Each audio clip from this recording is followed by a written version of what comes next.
This is a body scrub. It's an exfoliator, hydrator, it moisturizes, it heals. But please try it on your hand to see if you're allergic or not. 1 cup of gram flour. Okay, that should be 1 cup. Yogurt, not flavored, plain.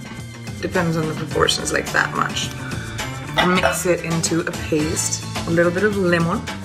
If your paste is as bad as mine, which mine is, you add a little milk to it. That's what that looks like. Now, magic ingredients.